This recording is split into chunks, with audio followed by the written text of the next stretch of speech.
So తెలంగాణలో హైడ్రా ఇప్పటివరకు సాధించినటువంటి సంచలనాలు అందరికీ తెలిసిందే. సో హైడ్రా రావడం తోటి బడా బడా నేతలు భయం మొదలయ్యింది.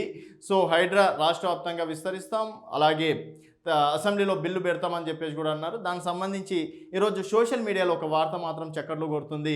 అదేంటంటే గణేశుడే హైడ్రాకి సపోర్ట్ చేస్తున్నట్టు కూడా సోషల్ మీడియాలో ఈ వార్త వచ్చింది. సో ఇది నేనన్న మాటలు కాదు, సోషల్ మీడియాలో వచ్చింది, నేను మీకు చెప్తున్నాను. సో హైడ్రాని నేను అభినందిస్తున్నాను. ఎందుకంటే ఇప్పుడు వరకు నన్ను నిమజ్జనం చెయ్యడానికి ఎక్కడెక్కడైతే చెరువులు ఉండేటివో, సరస్సులు ఉండేటివో అవన్నీ ఆక్రమించి ఈరోజు అక్రమ కట్టడాలు అనేది కట్టుకున్నారు. అసలు చూద్దామంటే చెరువే లేకుండా చేసిండ్రు. సో హైడ్రాకి నేను ఫుల్ సపోర్ట్ చేస్తున్నా.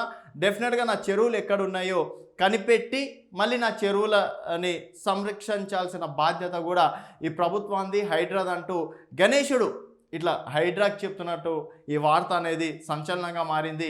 మరి గణేశుడు చెప్పినట్టు, గణేశుడు సపోర్ట్ చేసినట్టు, సో గణేశుడు చెప్పినట్టు మరి హైడ్రా ఎంతవరకు సక్సెస్ఫుల్గా అవుతుంది, ఎంతవరకు సక్సెస్ఫుల్గా రన్ చేస్తారు, మరి అనురాగ్ యూనివర్సిటీ కావచ్చు, ఓఎస్సికి సంబంధించిన ఫాతిమా కాలేజెస్ కావచ్చు, మల్లారెడ్డి సంబంధించిన మల్లారెడ్డి ఇన్స్టిట్యూట్స్ కావచ్చు, అలాగే ఇక్కడ దుర్గం చెరువు లేక్ వద్ద ఉన్నటువంటి అక్రమ విల్లాలు కావచ్చు, జిల్లా వ్యాప్తంగా ఉన్నటువంటి సరస్సులని చెరువులను కూడా ఆక్రమించి కట్టుకున్నటువంటి అక్రమ భవనాలని ఎంతవరకు కూల్చి తను నిజాయితీని ఒప్పుకుంటుంది, నిలబెట్టుకుంటుంది అనేది చూద్దాం. మరి గణేశుడు సపోర్ట్ చేసినట్టు నిజంగా హైడ్రా ఆ రేంజ్లో దూసుకోబోతుందా అనేది మీ అభిప్రాయాల కింద కామెంట్ రూపంలో తెలియజేయండి. చూస్తూనే ఉండండి తెలంగాణ వెలుగు. అండ్ ఇప్పటి వరకు సబ్స్క్రైబ్ చేసుకున్న వాళ్ళు దయచేసి ఛానల్ని సబ్స్క్రైబ్ చేసుకోండి.